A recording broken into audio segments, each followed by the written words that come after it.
So ito guys, meron tayong gagawin na ito yung Honda Click na oil seal sa magneto.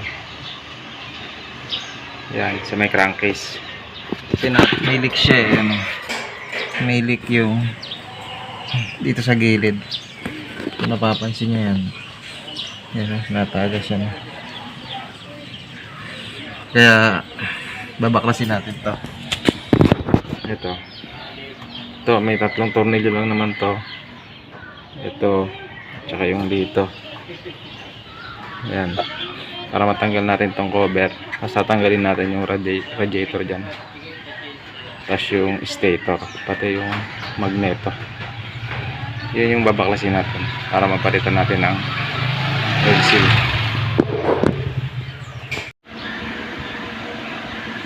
Ito guys, natanggal natin yung cover. Ayan. Meron lang siyang tatlong tornilyo. Yan, 8mm. Ayan. Gamit lang kayo ng T-wrench para matanggal yan. Tapos tatanggalin natin tong radiator. Papagilid natin to. Kasi nandyan yung magneto sa likod nyan. So yun, tanggalin muna natin.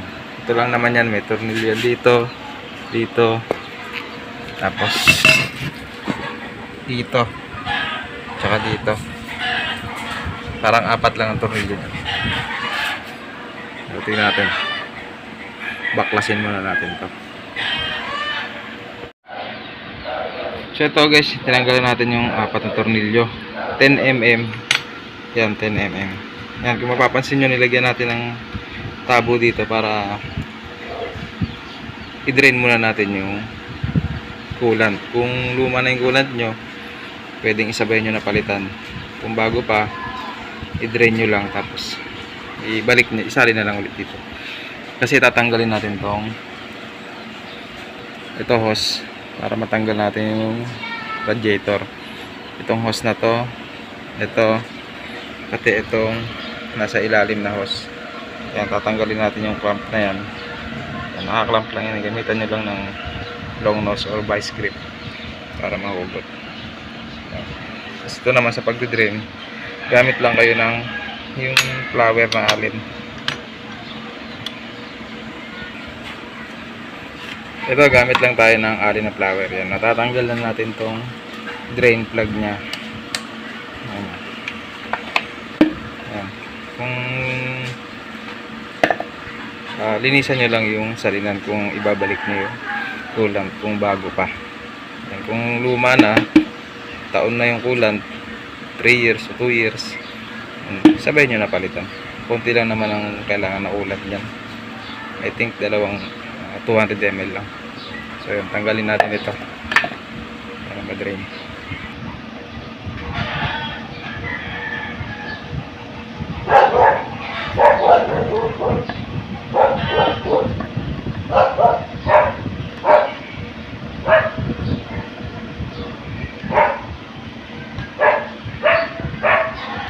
Buksan nyo lang yung cap para dumire-diretso yung tulo nyo. Ayan o, kita nyo, ayan o. Pag binubuksan nyo yung cap, dire-diretso yung tulo nyan, halos sumirit yan.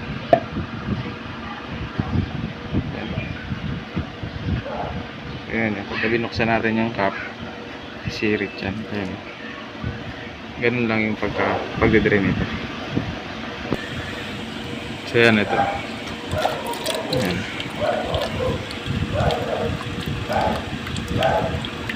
Tsaka pag gagamit kayo ng coolant guys, yung isang kulay lang, kung pink lang. Ayan.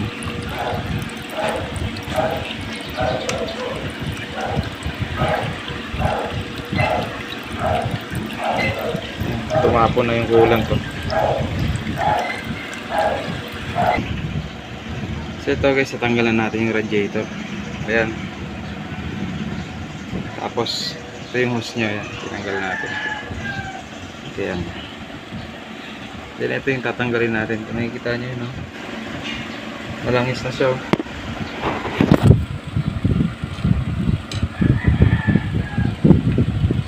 Ayan.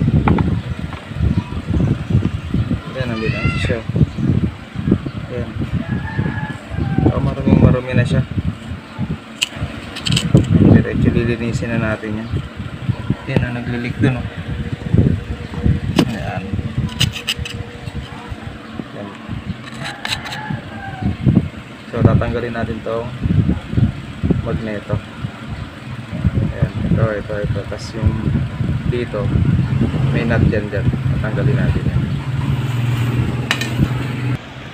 So guys, tinanggal natin yung tornilyo ng fan. Ayan. Umiikot kasi yan eh. Gugulatin nyo lang pag gagamit kayo ng T-wrench. Yung ano lang siya, yung bibiglain nyo. Gugulatin nyo. Kasi sumasabay sa ikot yan. Ayan, para hindi nyo nakontrahin. Ayan. Tapos ito, tatanggalin natin ito.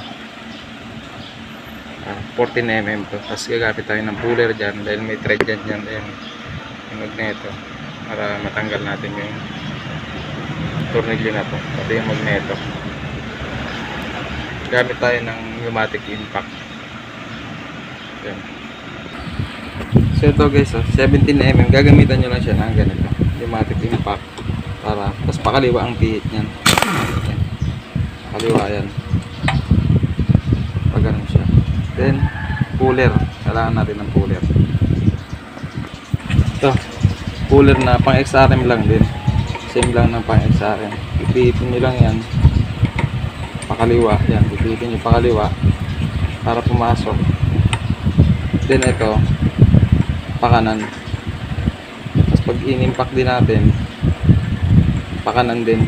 Yan. Pakanan yan. Para mahugot natin yung itong magneto.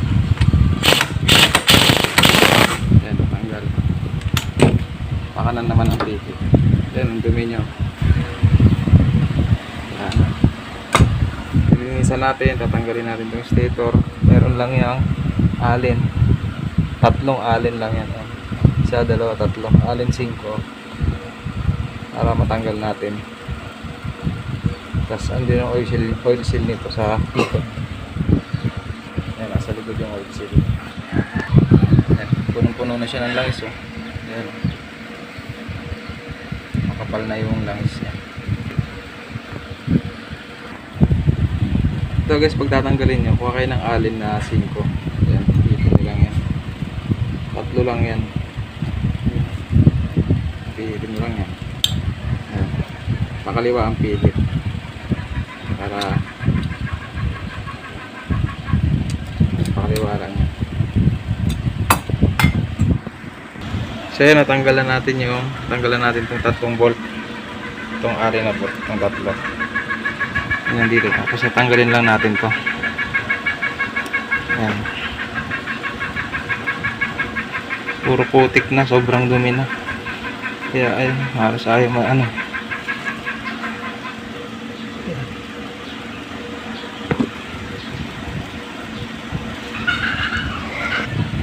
Tapos para mahugot natin to, tatanggalin din natin yung 10mm na yun.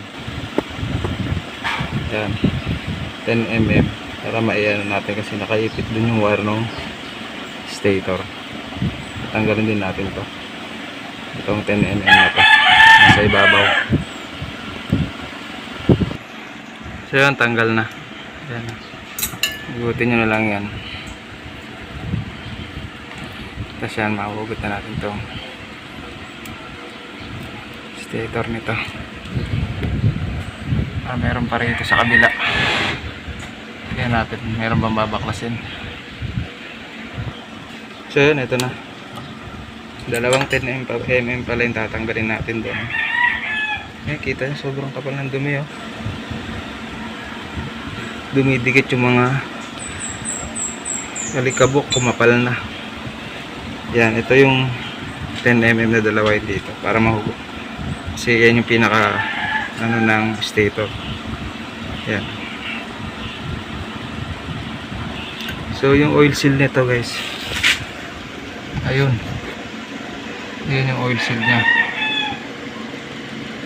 Yan. Tatanggalin natin yan. So ito guys, oh, pasintabi sa mga kumakain, sobrang kapal ng dumi niya, no. Mukhang ilang taon nang dinabuksan to. Ayan, lilinisin muna natin to Pati itong stator, linisin na to. Siyempre, linisin, sobrang dumi niyan, no? Yung resistance niyan, medyo ano na yan, hirap. Kasi makapal yung dumi. Yan, linisin mo. Tanggalin muna natin yung mga ano, mga lupa. Bago natin linisin ang gasolina or kung ano yung gusto nyo ipanglinis. Para makalis tayo sa panglinis natin. Kasi masyado makapal yan. Ganyan makapal. Tanggalin nyo muna yung mga lupa-lupa na yan. Buhangin na yan. Yan. Pag nalinis na to, tanggalin natin to. Ito yung pinaka-cover nya. Isa, dalawa, tatlo, apat na tornilyo yan. Yan. Ngayon tatanggalin natin para mahugot natin at mapalitan ng oil seal. Sa malinis natin yan para hindi na siya madumi pagka binaklas natin. Hindi na marumihan yung loob nya. Yan. Para makatipid tayo sa panglinis, tanggalin muna natin yung mga lupa na yan. Yan. So yun, linisin natin to. So ito guys, nilinis na natin. Ayan, no? Tinanggal natin yung mga buhangin dyan, pati itong stator. Yan, nilinis na rin natin yan. Masyadong makapal yung dumi niya kanina. Tapos yan, tatanggalin natin to. Ito, tsaka ito. Ganun lang. Babaklasin natin yan para mahugot natin itong papalitan natin ito. Tsaka yung may o-ring dito, papalitan na rin natin yan. At ito, nilinis na rin natin itong magneto nya. Pwede naman itong pinturahan, pero nasa sa inyo naman yan kung gusto nyo pinturahan. Ayan. Nilinis na rin natin yan. So ito guys, hugutin lang natin yan. Yan. At matatanggalan natin yan. Ayan. Yan. Ito yung oil seal at ito yung o-ring. Papalitan na rin natin ito. Ano, malutong na yan. Yan.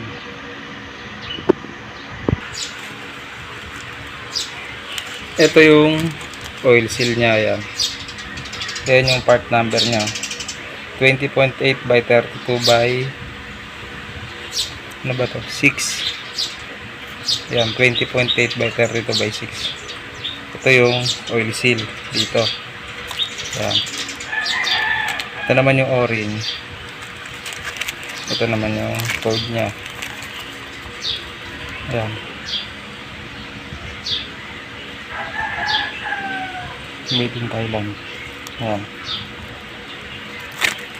Tsaka pag magpapalit nga pala kayo ng oil seal tsaka o-ring, yung ganitong ano na brand, original na siya, yung genuine brand na yung ipapalit nyo. Kasi sa mainit yan talagang kapag local, mabilis lang din siya masisira. Sayang lang yung ipapalit nyo na at hindi rin naman tatagal, sayang. Kaya ang recommend natin, palitan natin ng ganito, yung genuine. Yan. Dali naman ito, tatanggalin lang natin yan. Tapos yan, tapos kakabit na natin doon, ibabalik na natin doon. Tapos tutornilyo na ulit natin kasi yan, 4 lang yung tornilyo nyan. Ayun. So yun, natanggalan natin, pinukpok lang natin siya, ginamitan lang natin ng socket. Yan, dito yan, palabas yan dito. Dito nyo itutulak. Dito naman siya lalabas. Kasi ito yung bago.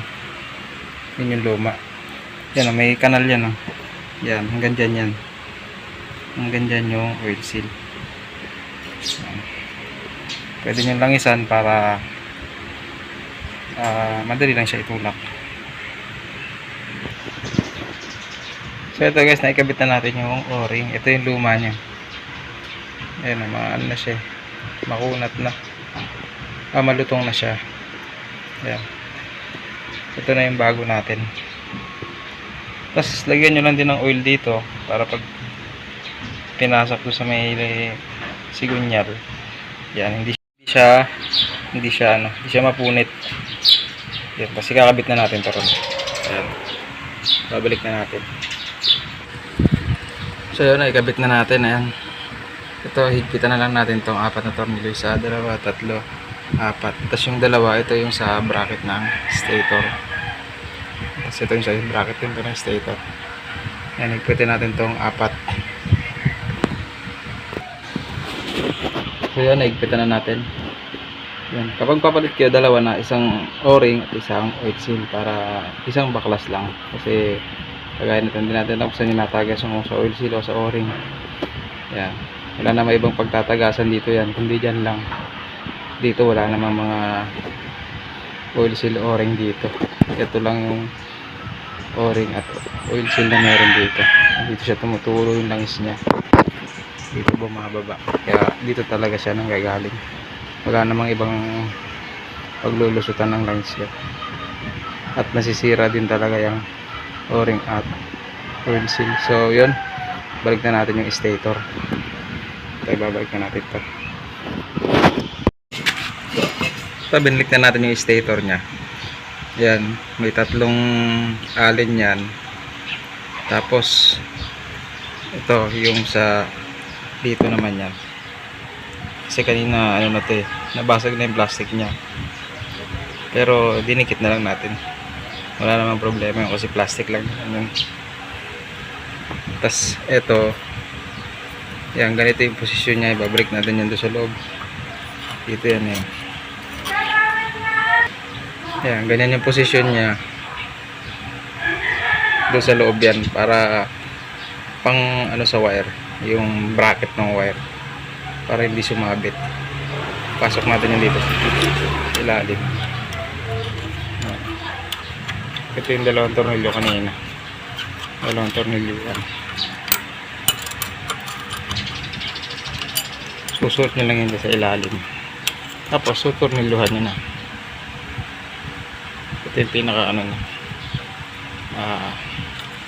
So ito, naigpitan na natin ito. Itong 3 alin dito. Yung bolt dito. Yung sa may bracket nya. Tapos may bolt din dyan. Bracket ng wire. Tapos ito. Tapos lalagyan na natin yung magneto. Yan. Ito yung magneto. Itatapat nyo lang itong yung anuan ng kunya. Ito. Yan yung kunya. Tatapat nyo lang yan dyan. Para pumasok. Yan. Yan. Basta ganyan lang ito. Washer. Tapos yung bolt na 17mm. So yan yung 17mm. Tapos higpitan natin. Tapos fan ilalagay na rin natin. Yan, higpitan lang natin. So yan, ito na, ikabit na natin yung fan. Okay na. Tapos radiator na lang ikakabit natin. Yan, radiator na lang ang ikakabit natin ngayon. So yun guys, okay na, napalitan na natin. Naikabit na natin yung mga binaklas natin. Tapos nilagyan na rin natin ng kulan. So yun, okay na. Pati yung reserve nilagyan na rin natin. Ligpitin na rin natin to. So yun, maraming salamat sa inyong panonood. At ingat kayo sa pagkalikot ng inyong motor. At God bless sa inyo.